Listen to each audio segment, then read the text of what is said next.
ভারতকে টার্গেট করেছে যুক্তরাষ্ট্র। এইসব খবর দেখলে সত্যিই মনটা ভালো হয়ে যায়। এসব নিউজ দেখলে মনটা সত্যিই ভালো হয়ে যায়। এখন মানে ভারতের তো মানে বন্ধু মনে করে কাকে? আমেরিকাকে। মনে করে আমেরিকাই সব কিছু। তাদের আমেরিকা ভাই আছে, বন্ধু আছে। যদিও প্রায় 20 বছরের সম্পর্ক তাদের সাথে, সত্যি অনেক পুরনো সম্পর্ক।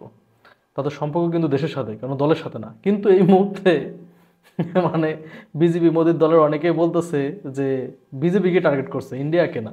এখন বিজেপিকে টার্গেট করা আর ইন্ডিয়াকে টার্গেট করা তো সেম। যেমন শেখ হাসিনা টার্গেট করছিল, শেখ হাসিনা এখন ইন্ডিয়াতে আছে, বাংলাদেশের কোফা আমরা ইন্ডিয়াতে দিয়ে দিছি। এখন আবার সেই আমেরিকা টার্গেট করছে ইন্ডিয়াকে। এটা দেখতেই পারবেন অলরেডি কিন্তু ওই যে আপনার যে অভিযোগ উঠাইছে, ঘুষের অভিযোগ, যে 7 জনের, আদানিকে সহ, ঠিক না? গ্রেপ্তারি পরোয়ানাও জারি হয়েছে 7 জনের বিরুদ্ধে। এগুলা তো ভালো লক্ষণ না। এই লক্ষণগুলা কিন্তু শেখ হাসিনার দলের অনেকের ভিতর দেখা দিয়েছিল। পরবর্তীতে কি হয়েছে?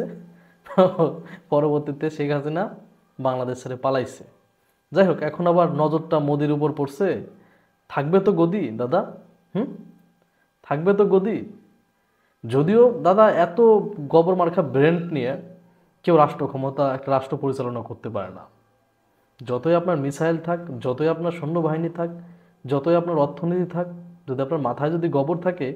আমি দেখছি আজ থেকে 2 মাস আগেও যতবার সার্চ দিছি যে পৃথিবীর বোকা প্রধানমন্ত্রীকে, ফার্স্টেই আমাকে দাদার নাম আসছে, মোদি দাদা। ঠিক আছে? তো এত বোকা হয়ে তো একটা রাষ্ট্র পরিচালনা করা যায় না। আমেরিকা তো টার্গেট করবেই। কারণ আপনি একসাথে 2 জনের সাথে সম্পর্ক রাখবেন, সেটা তো হবে না। ঠিক না? দুই নৌকার পাও দিলে আস্তে আস্তে সরে সরে গিয়ে লাস্টে পানিতেই পড়তে হয়। 2 নৌকায় পা দিছে না মোদি। রাশিয়ার সাথে সম্পর্ক রাখতে চায়, আমেরিকার সাথে সম্পর্ক রাখতে চায়, ঠিক না? আর আমেরিকার শত্রু হচ্ছে রাশিয়া। মানে শত্রুর সাথে বন্ধুত্ব করবা আর আমেরিকা তোমার সাথে বন্ধুত্ব রাখবে, সেটা তো হবে না। আমেরিকাটা খুব ভালো করে বুঝতে পারছে। তোমরা ব্রিক্সে জয়েন করছো, ব্রিক্সের উদ্দেশ্য হচ্ছে ডলারকে, মানে ডলারের পাওয়ার কমিয়ে দেয়া। তোমরা সেটাই অংশগ্রহণ করছো, আমেরিকাকে চেয়ে চেয়ে দেখবে? ন।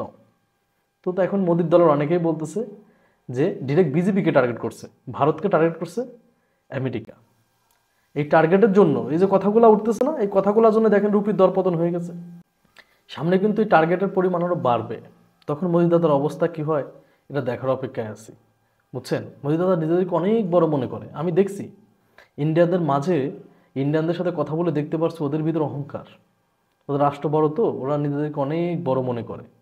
কিন্তু আসলে নিচে হাত দেন, কিচ্ছু না। লোকে যাকে বড় বলে সেই বড় হয়, একটা কথা আছে না? এইটাই।